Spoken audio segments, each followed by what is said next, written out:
there's so many different tribes. I was more interested in finding where my tribe of people were from. The citizenship program was almost like a bonus for me. I wanted to visit this region first and foremost just for that reason alone. I just feel that spirit of oneness with this group. There's an energy here that I've been looking for. All right, guys, welcome back to my channel. My name is Joannis, or Joe Hatago. I'm a Sierra Leone American. Today I'm joined by a few members of the group that came with African Ancestry to do they did the DNA results, found out they were Sierra Leonean, and came and got their citizenship.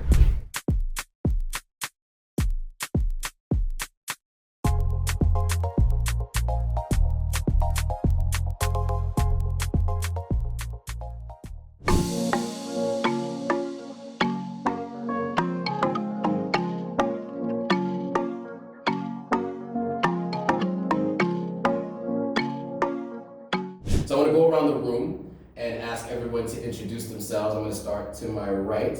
So can you give a little bit about your name, where you're from? All right, I am Charles Williams. I am from Pensacola, Florida, and I am here with the African Ancestry Family Reunion. Nice. Good morning. My name is Adrienne Bust. I am from Charleston, South Carolina, and I too am with the African Ancestry Group. Masudo Lafani, Atlanta, Georgia. Michael Gayar II, also from Charleston, South Carolina. Jacqueline Andres, Fort Worth, Texas. Sengbe Elbe, Columbia, South Carolina. Okay, so everybody was from the South, it seems.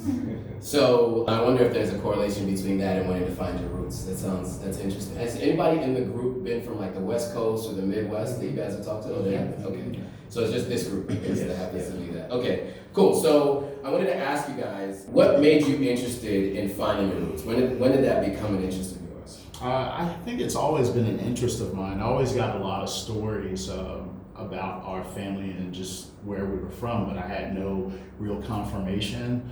As far as DNA's test, I'd taken a lot of other tests, but they just said, hey, you're black, you're from these areas or whatnot, but never, one particular area, along the continent. West Africa, as we all know, people consider this just one landmass. Right. But again, there's so many different tribes. I was more interested in finding where my tribe of people were from. Okay, nice. It's a great story. What about you? Similar to his, in that my mother's family originates from the Carolinas. So for my birthday this year in June, that was my quest. I wanted to go down, I wanted to learn about the Gullah tribe that I just felt in my spirit that that's where they all came from. And I had already taken this test, knowing that some sort of way that was linking back to Sierra Leone. So here I am. Okay, cool. For me, it was just wanting a definitive answer. Both of my parents are from South Carolina, or from Charleston specifically, so all my roots are there. But it was just wanting to be sure. Like as a kid, I remember asking my mom like where we were from. Like originally, my mom said Kenya, and when I got older and I looked at pictures of Kenya, I was like, I don't think so. But I felt like she just made that answer just to kind of give me something to like hold on to. Sure. And so as I got older and learned about African ancestry, I was like, I want to actually find out for myself. I already know there's a lot of connections between Charleston and Sierra Leone, so like let me actually see if it's true that I am from there or from someone else, and it turned out to be true. Okay, cool. In 2007, my mother passed. Before she died, I promised her that I would tell her story. She was an amateur writer, never published. Okay. So I began research, found a box of her letters and writings about her childhood and some of the challenges she had in her life.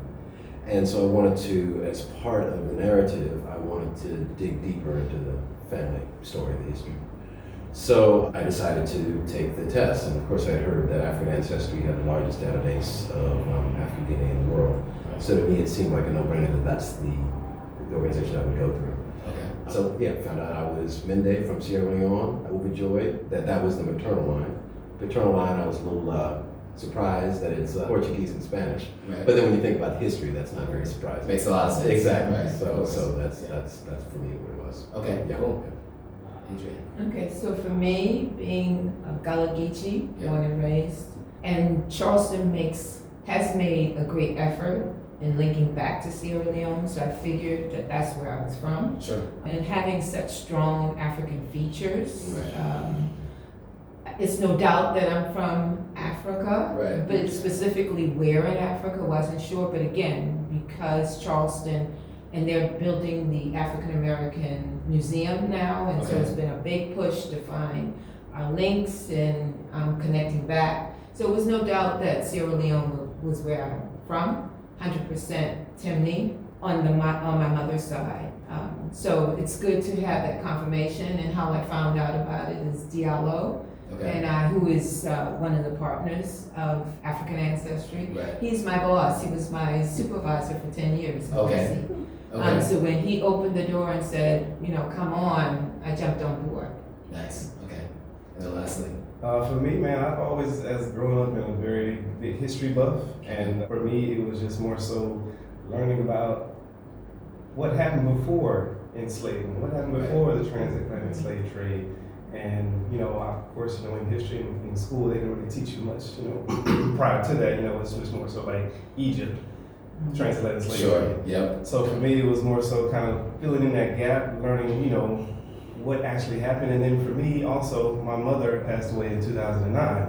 And growing up, we used to take trips to the Caribbean on cruises. Being from Florida, we can jump on a cruise ship and hit Puerto Rico, Jamaica, and all these islands and things like that. And that also kind of gave me an itch as well to learn, like, okay, how did we get in these islands? And, why are they so similar to how we are in America? So that was just one piece of it, trying to learn, that particular history. And my mother kind of itching me to, like, venture out more and travel more and see more.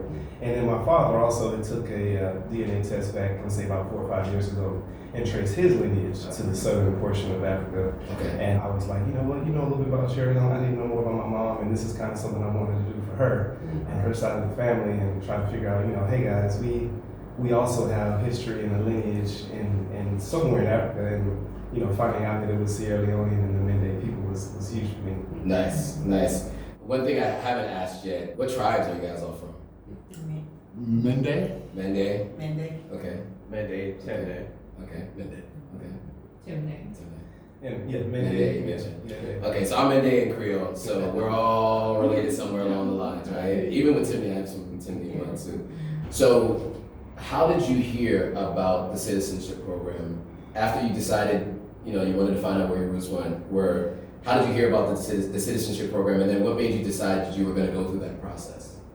So for me, I first took the paternal DNA test with African Ancestry and found out my father's lineage was Makua people from Mozambique. Okay. That was in 2019. And in 2020, I decided to do the maternal lineage, which was, like I said, my mother's side, Mende people, Sierra Leone. Instantly there, I wanted to come to this particular portion. The citizenship program was almost like a bonus for me. When I learned that they were also providing that, I was like, yo, that's just, icing on the cake. So, Sure. I wanted to visit this region first and foremost, just for that reason alone. Okay, how did you hear about the citizenship program? Well, it was a part of the African Ancestry Family Reunion. Got it. So Okay. basically, once they said they were providing, trips to this nation, and Sure. then citizenship is also available, Right. it was a no-brainer. Got it. And Adrian, you mentioned your boss, Diallo, Yes. former boss in another Yes, company. yes. So how did it all come to be, though? I mean, your boss was actually working for African Ancestry at the Yes, time? I think his title is deputy partner. I'm not really sure what the title Sure. is, but he has his hands in everything Sure. for the most part. So I decided 2 years ago that I was going to move to Ghana. So reached out to Diallo because he helps people make that transition. Speaking to him probably the beginning of this year, around January, and told him that I wanted to move to Ghana. We did a phone conference, a Zoom conference, in terms of, he sent me a checklist of things to prepare myself Sure. in terms of making the move. And during the conversation, he said, hey, Ms. Buse, you are from Charleston, and I'm pretty sure that you would have a connect to Sierra Leone. Would you be interested? And I'm like, oh, yes, definitely. Yeah. Definitely want to just be a part of the experience of being a part of the tour, and definitely being able to get a citizenship passport from it. I've traveled, I moved here in May, so I'm 2 months in. Okay. October, 2 months in. And I've traveled throughout Africa in the 2 months.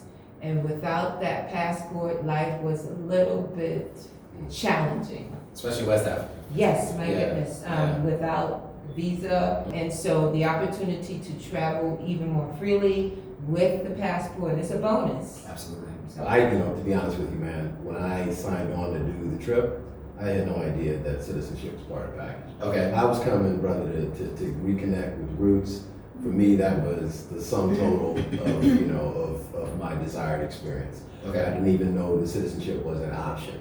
So when I found out about it, I was like, yo, that's an incredible opportunity Right. to be able to get the visa, and then realizing that with the visa you can travel to several different African countries on the West Coast. So to me, that was really honestly icing on the cake that I didn't expect to be part of it. But I'm glad that it is. It just really deepens the connection to the West Coast of Africa from a practical standpoint, and also feeling like I have some kind of connection that is on file. In a sense, you know what I'm saying? Yes. So, yeah. Absolutely. Yeah, Okay, yeah. cool. And before I move on to the last three, I do want to mention two things. So one, because it's been mentioned, but I just want to for the group out there, it's 16 countries, I think it's 16 countries that you can travel to freely with your Sierra Leone passport. It also allows you to vote here, but you do have to register, you have to get a local ID to vote. I missed the timeline, so I'm not actually able to vote, which really upset me, but I learned that lesson now, so I know. So for the next presidential cycle, this entire group can actually vote here in this country, which is great. And also beyond that too, during any times where there are challenges with things like the global sickness, I know YouTube likes to give issues when you mention the name. The global sickness that happened previously, anyone who had a West African passport paid $50 to get the test. Everyone else paid $150. So there are other benefits like that you'll find along the way. So the ability to vote, I think, is huge. And also, voting by land, a number of different things that come with citizenship. So I did want to mention that, and then moving freely between the West African countries is huge because I've been to Nigeria, Ghana, and Sierra Leone. This year alone, I spent more time outside of Ghana than I did in Ghana in other West African countries, and I didn't have to deal with getting visas and all of that. So that dual passport privilege is actually pretty dope in West Africa. So definitely recommend it for those of you who can figure out that you're from Sierra Leone, come here and do the citizenship process. Okay, cool. How did you hear about the citizenship program, and what made you decide to come on the trip? Okay, I learned about citizenship through African Ancestry. I got the email, and I just instantly realized I had to do this. Like, I really wanted to visit. I was a little nervous just because I haven't been to Europe, haven't been to Africa at all. Just didn't want to do that by myself. So when I heard it was an opportunity, I jumped on it. And then when I saw citizenship, I was like, I definitely have to do this. And I really wanted to do it last year. Just things weren't right timeline wise. Sure. So I just made sure to plan no matter what. This next one, I'm doing it. And so I'm here, just looking forward to reconnecting here and just feeling about here, like how I feel about my home in the States. Nice.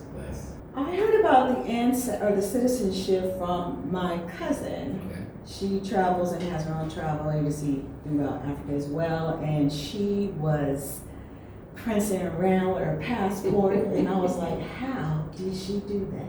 I want to do that. And so I had already applied, got my results back, or was thinking about doing the test.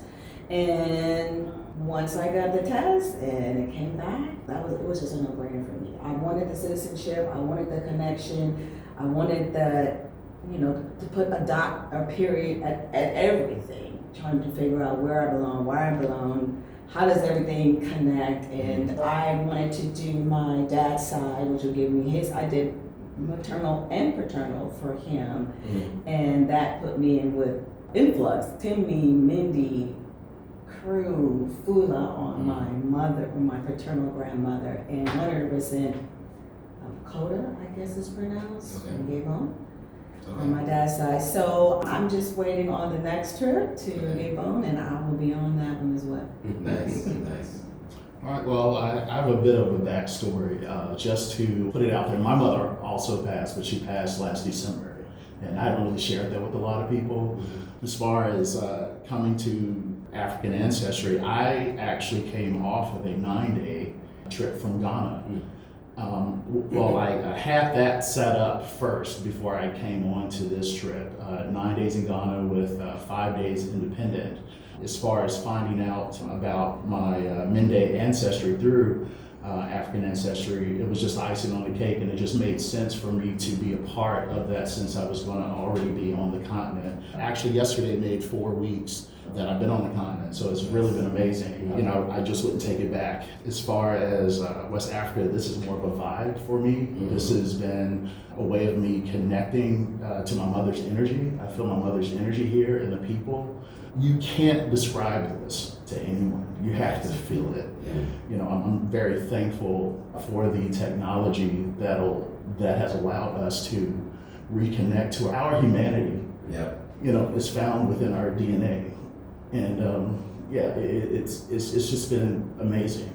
Absolutely, absolutely. Yeah, and the year of return and beyond the return activities, I think were really good in Ghana. It was like it kickstarted things for many people. Yes. What I love about what Sierra Leone does is it gives you a home. You know, I think it was great. I mean, look, I loved going to Ghana for the year of return, mm-hmm. but the people who got citizenship were people who were there for 5 years mm-hmm. previous, right? And so it's a lot different. You know, you kind of came and then you went, yes. right? What I love about what Sierra Leone is doing is offering citizenship to people.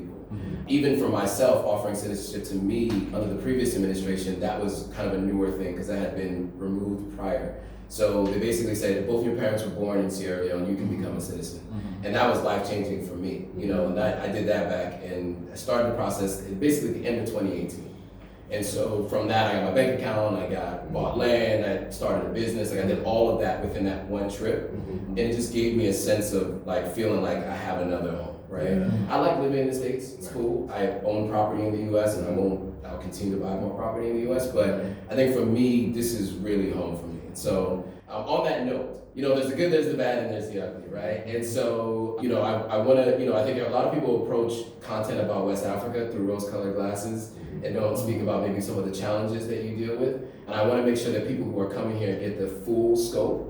And so I want to ask you guys individually what your experience has been like adjusting when you got here, right? So what has your experience been like, the full experience? The full experience for just Sierra Leone or Ghana? Just Sierra Leone. Okay, Sierra Leone. Okay, so initially getting here, well, I arrived 4 days before the group, so I'm the advance party. So I showed up to the airport. I feel as though one does need help in the airport when they're alone. There are nuances to this airport that we just don't experience in the States. Right. That's what I'll say about that. Getting out into the community, there's a difference between the sea ferry and the sea coach rather, and the ferry. Sure. I ended up taking the government ferry over to the hotel, which took me 4 hours instead of just taking the sea coach, which would have been maybe under an hour. About an hour. So I was able to experience much of Sierra Leone. As a matter of fact, someone told me, well, hey, that's called playing the witch. Also, you know, they were like, hey, well, you've seen everything, so here's your passport, you know, you should just go now. I was like, no, this is more than just me, you know, riding around or whatnot. This is more of a cultural experience. And, you know, again, as I mentioned before, there's an energy here that, you know, I've been looking for. Took the ferry. So I took the ferry my first time back. It was with my parents.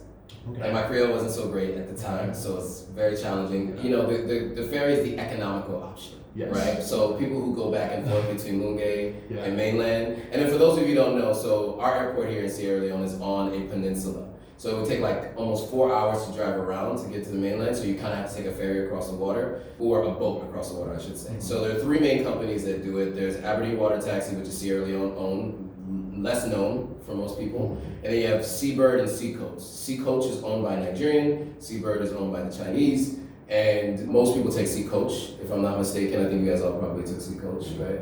But yeah, but the ferry it's a different thing. What did you guys think?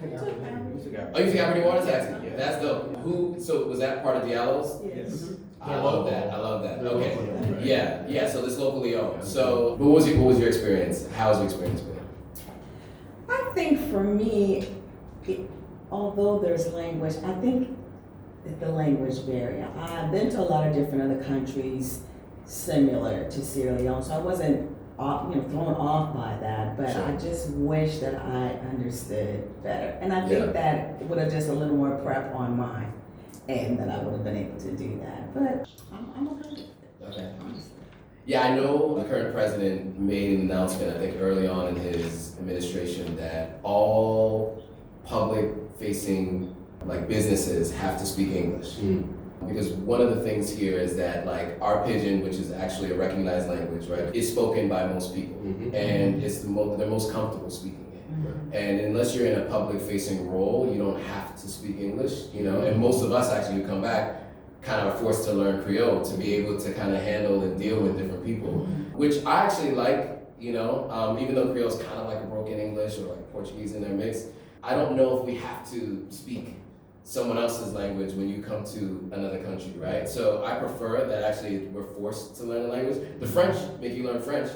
Like if you go to France and you deal with the locals, they make you learn French. They're not interested in learning English, right? Or at least try. Yeah, right. And so I think we should more West African countries actually adopt that. But that does mean that you're gonna have to try to learn a bit before you get here. So it does pose some challenges. But that's an interesting challenge. I haven't thought about that. I've been listening to Creole my whole life, just haven't been speaking it. So that was my biggest challenge, is the recall and being able to speak it. So I'm working on it, you know. All right, cool. So what's your experience like? Yeah, so I found a couple of different things. One, definitely the time expectations, the time frame was what might be 10, 15 minutes to me, might not be 10, 15 minutes to someone else, which is fine. It was just an adjustment after the first day or two. Okay. Then after that, you know, you understand and know. And so when I'm able to adjust my expectations, you know, it's fine, not a problem. I also agree, not knowing as much of the language, I thought I could get by a little bit with English, and you can. But whenever I go somewhere, I do want to speak the language, and I'm like, if I come back, or when I come back rather, I definitely need to learn more Creole and be able to practice it. But the best part is, a lot of people I spoke with are willing to teach. Yeah. And you know, and I really appreciate that. Yeah, Creole is, even once you get the words, it's the enunciation, right? Emphasizing syllables differently. I'm pretty good at impressions, you know, so it's like I'm impersonating my parents when I'm speaking Creole. Sure. Because I kind of have a general American accent, you can't really tell from where in the United States I'm from. And so I can do other US regional accents, but like if I have to hear it first, right? And so it's a challenge because you have to mix words around, like, you know, subject, noun, predicate, all that kind of stuff. And then also enunciating things differently. Like the hardest thing for me is the Pearl Hotel. It's Pau. You say Pau. Okay. So like if you're talking to like a bike or a keke, and you're telling them Pearl, they're not knowing what you're saying, right? And so you have to learn how to enunciate things differently. So yeah, that's an interesting point. All right, for you, what were some of the, how was your experience? Yeah, you know, dude, I don't really have an expectation. I mean, Okay. I spent 10 days, 3 weeks, excuse me, which is not a ton of time in Portobello, Panama. Okay. Portobello is an impoverished seaside community. Sure. Amazing people, family oriented, similar to kind of what we have here. And that taught me a lot about patience and also not having expectations that are aligned with America. Sure. So for me, coming here, I tried to cultivate a sense of openness and just to allow the experiences to present themselves in a very kind of organic way. So the fact that I didn't have, and I don't have a Pollyannish view about Africa. Africa's got problems just like every other place on the planet. Sure. So I'm aware of that. And I think if one of the things that is so important is to enter into a new experience with just that openness. Sure. And allow that experience to inform and instruct you as you go along. And so for me, the most important thing is that trying to cultivate that quality, and then also the other one is patience. Yeah. You have to cultivate patience. And Yeah. it's more difficult for some of us than others. Some of us are naturally patient. Some of us, it takes more time to Sure. become patient, and Sure. experiences will force you to cultivate patience. Otherwise, you're not going to really enjoy your experience. Yeah. So that has been my experience. I've enjoyed it. I've loved it. Even the things that are challenging, to me, I try to look at those challenges actually as kind of test. Okay. Test of my own sense of patience, test of my own ability to pivot and also to adapt. So that's been my experience. So I think my first challenge in terms of experience here was getting in the cab, in the taxi, and going into Freeport, and then getting out the cab and having to deal with the money transaction. Okay. Because I understand the money, the denominations of the money has changed. It has. I do believe I overpaid. I'm sure I overpaid Very likely. for my taxi ride into the city. And Right. I wish I had had a quick tutorial prior to getting on the cab. Yeah. I do know now, I understand how that works. That was a big challenge for me. I think I probably fed his family for a good month. I like that. Yeah. Yeah. So that was a challenge for me. But overall, Sierra Leone feels like home. Okay. It really does. The pidgin, the Creole is Yeah. very much like Gala. Yeah. So the more I listen, the more I understand. Now I need to build my confidence in being able to repeat and Yeah. speak. Yeah. But it's like being at home in Charleston for the most part. Sure.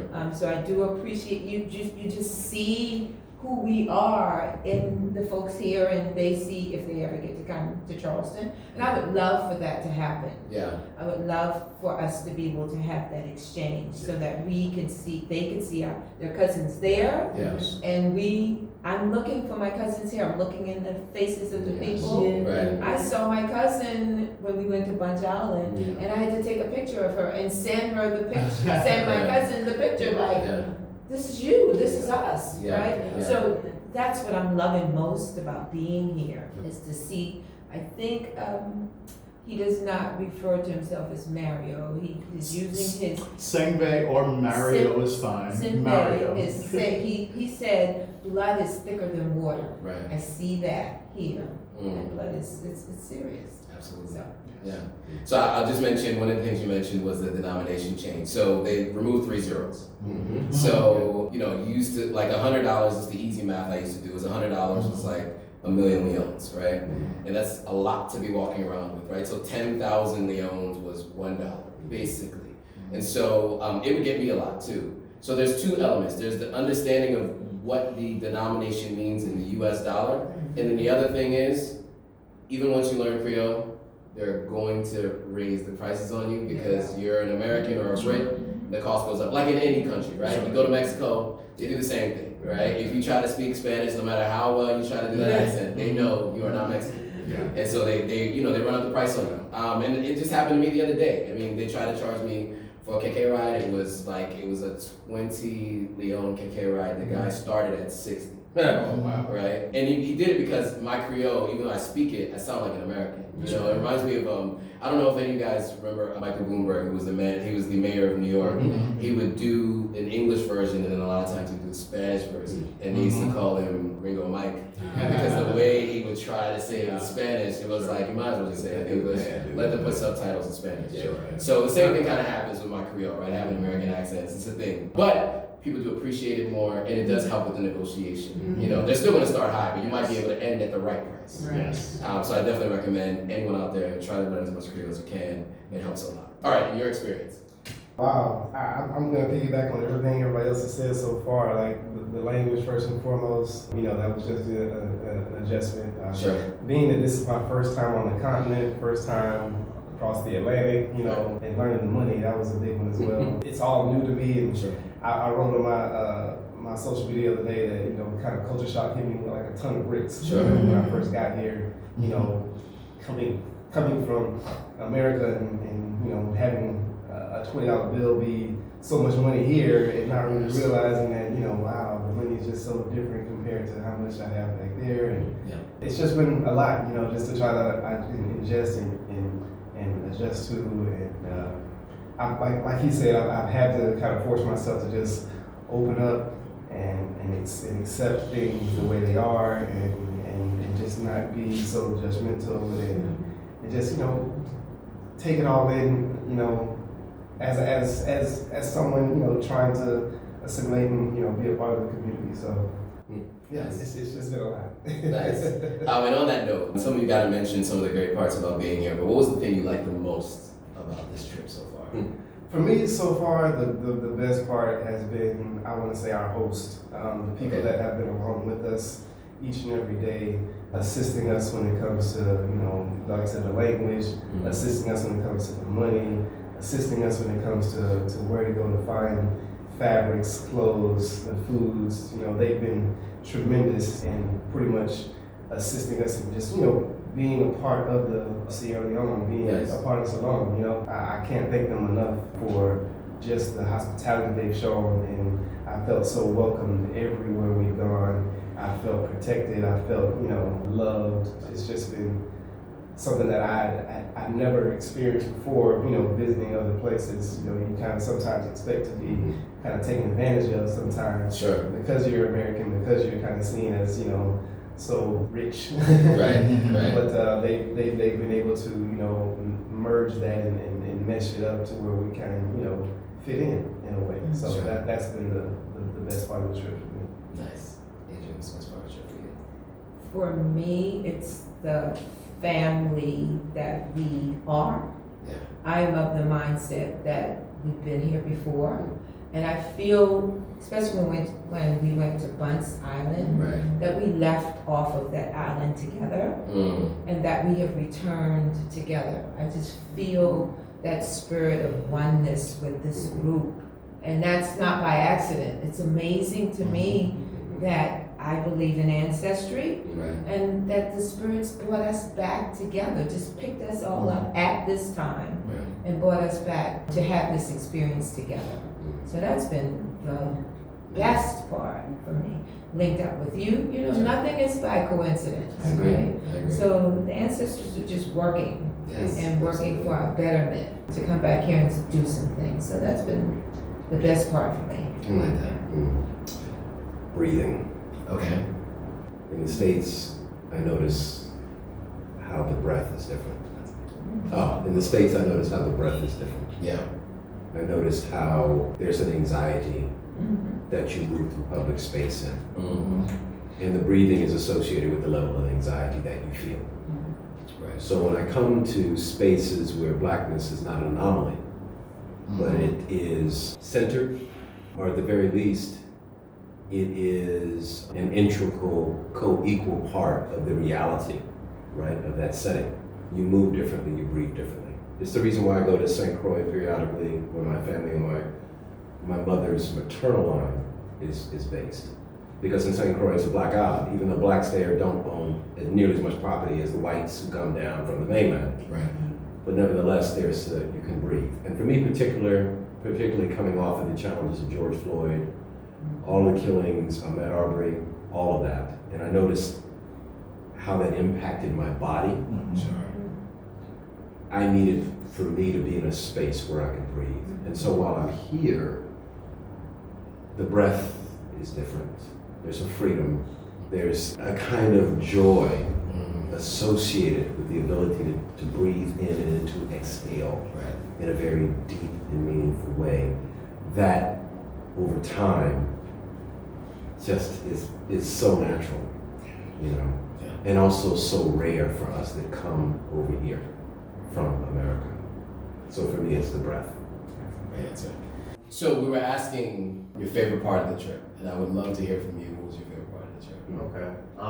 Well, one, as Charles said, our hosts have been great, just being able to learn more about them and their perspectives. To give a different answer, I would just say how welcoming and accepting people are. I've never felt like that anywhere else, even within the States. Just, you're here, you're gonna be a citizen, you're a part of us, you're one of us now. And just being able to see so many familiar faces, I'm seeing my mom's face, my grandma's face, my cousin's face, not necessarily my face, and I kind of have some questions about that. But then from talking to people, like at the market or just different places, people start saying, you look more Fula than anything. And I am part Fula, and so that kind of makes sense. And then meeting some Fula people who say, hey, you're my Fula brother, just like that. Well, you part, you're one of us, and I don't experience that in the States. Let's say, I moved, I live in Georgia right now. Nobody calls me a Georgian. And I lived in Georgia for all my adult life. They say, oh, we're full, you need to go back. I live in Atlanta's full, you need to go back. So just being able to be welcome and accepting, even people down the street, I know some of it is one commerce, but even the people who just see us passing by waving, welcome, welcome, welcome, you're home. That's just surreal. I feel like they've said everything that I wanted to say. This morning, I'm attempting to journal, so I was trying to catch up.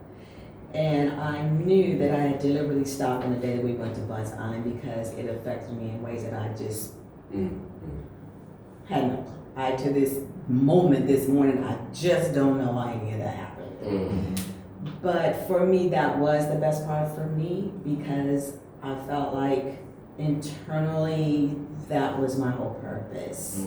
For me, I had been asking, man, what is my purpose? What is my purpose? You know, I'm retired. You checked off all the boxes that you thought you wanted to do and everything, but still, it was just something else. And I think I always felt that it was this, a conclusion, an end, or something. And Buns Island did that for me. So that is definitely my best part, and I feel like if I stayed here and lived here, I would still have to go back and revisit.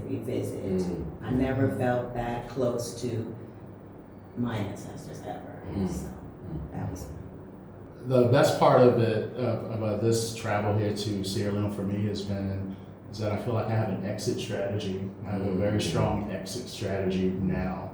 As we all mentioned, we're from the South, but I think that I'm probably the person that lived further west. I'm originally from Memphis. It was Columbia by way of DC, by way of Memphis, Tennessee. And I say that because, I had no idea that I had a Mende ancestor. So that just didn't make a lot of sense, outside of DNA, it just didn't make any sense because, many of you all are from the coast. The hospitality of the people. I've never traveled somewhere where I felt almost like a king. Almost like a king. People listening very intently to what you have to say. Maybe it's because of the language barrier, but I did learn that I needed to slow my language and to learn some Creole. Yes. I had to slow it down. The beaches, River Number 2. Yeah. That turned my government ferry experience around immediately. Yeah. This is a bit of a paradise. Right. This is a bit of a paradise, and the hospitality, the beaches, and the overall energy. Again, I keep saying energy. I just feel a certain way while I'm here that I don't get in the States. I haven't gotten anywhere in my travels. Yeah. So I haven't been to 5 continents, but I've been to several others, but I just don't get that energy anywhere else. Nice. All right, so 2 more questions. What do you wish you knew before you came, and what advice would you give to other people taking the citizenship journey? Wow. So, what I wish I'd known. Creole, for sure. Absolutely Creole. Sure. I just didn't know it was a real thing. I just thought, okay, I can just land here, get into it, maybe even throw a little French in there or something and be okay. So, wrong answer. Right. As far as citizenship goes, I'm sorry, can you repeat that? What advice would you give to anyone who's doing the citizenship process? Oh, do it. Do Yeah. it. Why not? Again, this is my exit strategy. I'm giving myself 12 to maybe 15 months, in order to transition to Sierra Leone. That has solidified for me. I'm in a position to where I know that, my income will, set me well here versus other places right now. Sure. So quite frankly, do it if you connect to the land. Yeah. It's your birthright. There you go.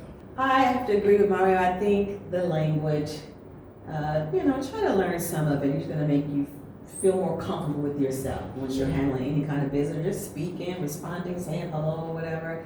I think that's, I just think that is something that would serve you better. What do I think about citizenship? You must do it. You must do it. I like the exit strategy. There were so many reasons. That's one, just to have it, birthright, why not? It's easy, you're halfway there, just a million reasons. And I can't find any reason why you wouldn't want, even if you're not going to live here or invest in it permanently, you can always rent a place, be your summer home or whatever, Okay. So again, what advice and what do you wish you knew before you came? Okay. What I wish I knew was the average prices for different things. Okay. Like people say, we're probably gonna get that upcharge because we're Americans or we're foreigners and don't necessarily have or perceived as foreigners and don't have that accent. And so I just wish I had an idea of what it typically is, so I could negotiate me halfway. Like I don't mind haggling at all. I just want to know is this a good deal? Are they offering me standard? Is this way above expectations, so I can try and negotiate it down. In terms of advice for the citizenship, I think I definitely think everyone should do it, if you have the opportunity. I think just knowing that you also have, it's what you make it.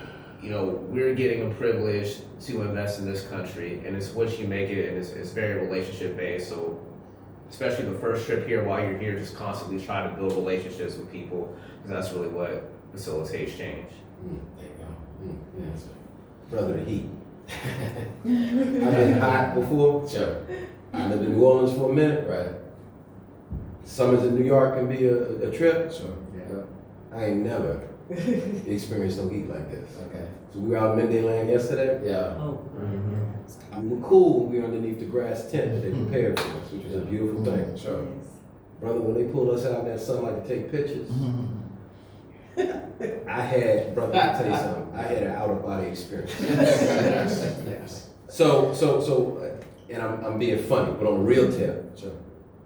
it gives you an appreciation for the work that our people have done outdoors for centuries. Yeah. The kind of heat that you experience in Charleston or, you know, in South Carolina when you go down to them Sea Islands, Right. or Georgia when you go to the Sea Islands, or, you know, down in Florida, St. Augustine.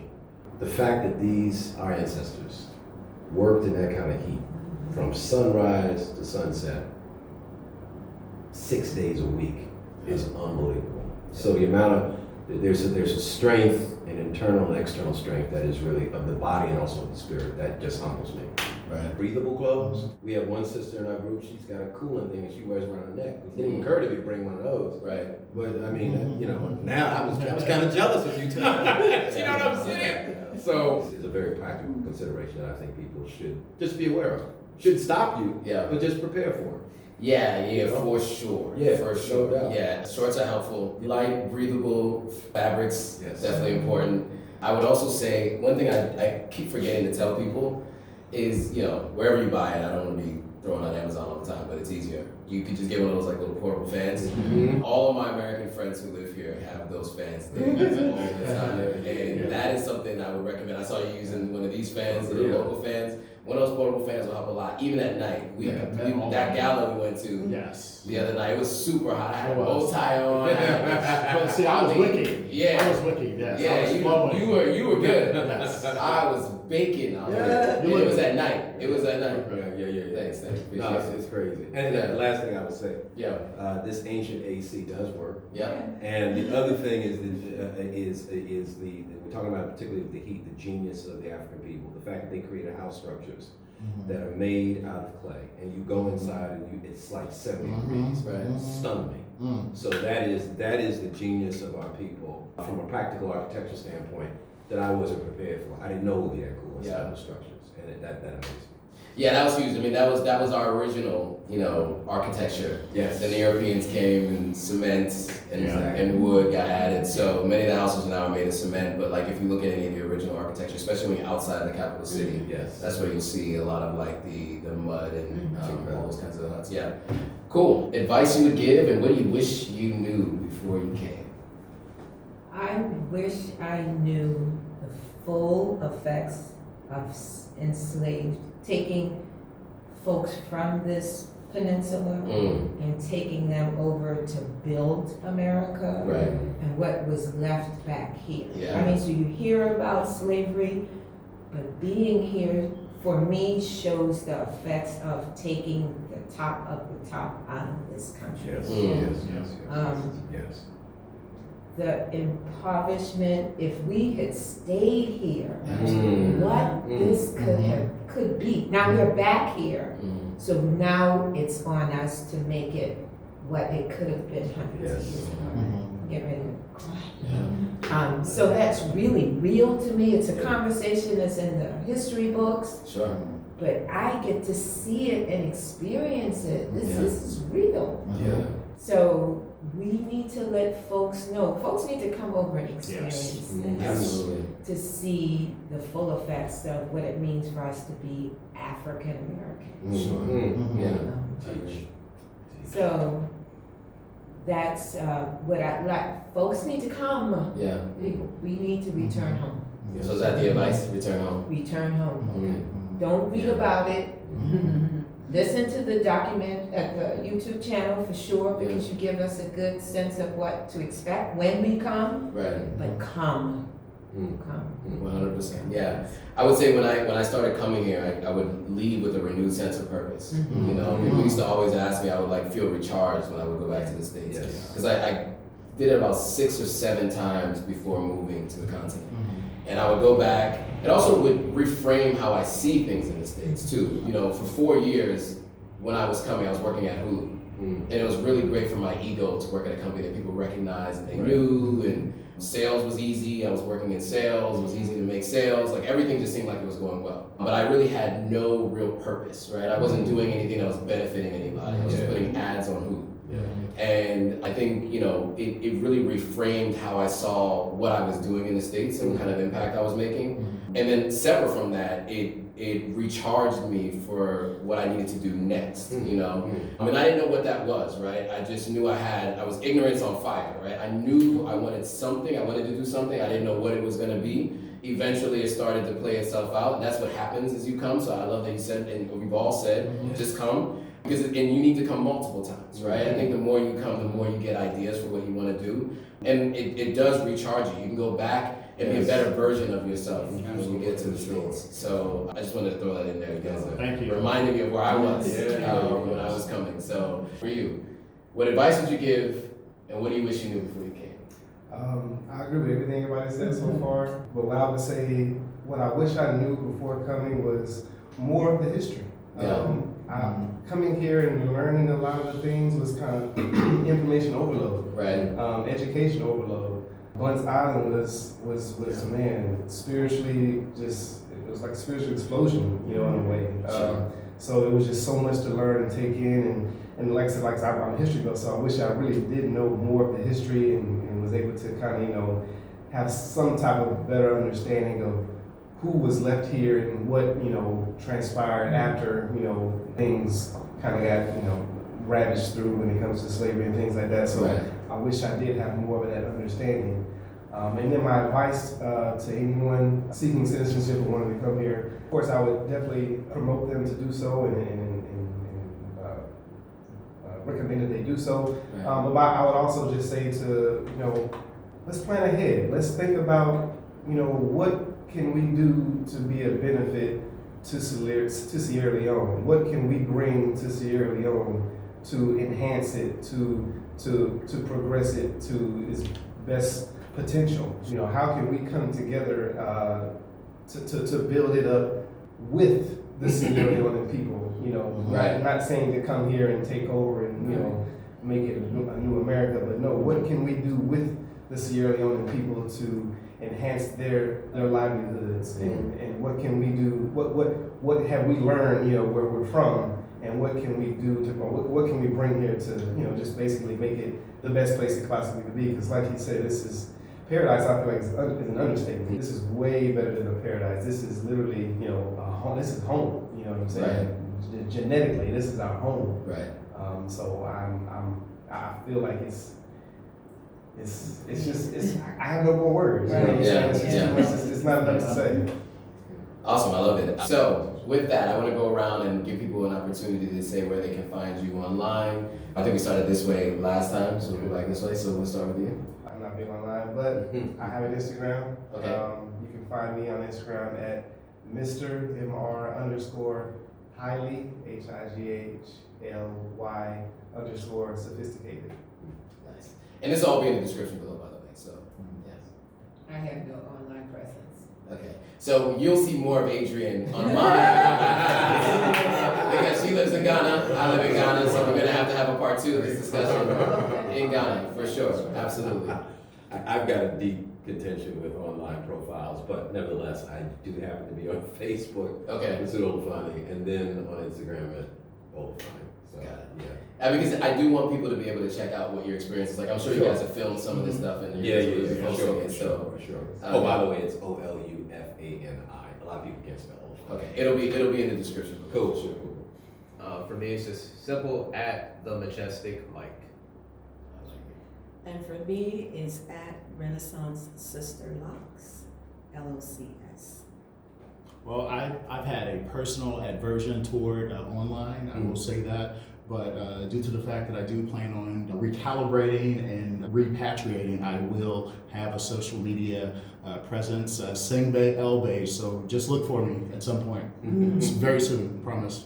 Links will be in the description. Yeah, I mean, it's a necessary. Yeah, Of course. It is. You know. All right, cool. Well, first of all, I want to thank all of you guys for doing this. And Adrian, I want to thank you for spreading the word, because all of you had a great contribution to this discussion. I'm really glad we did this. This is a really good conversation.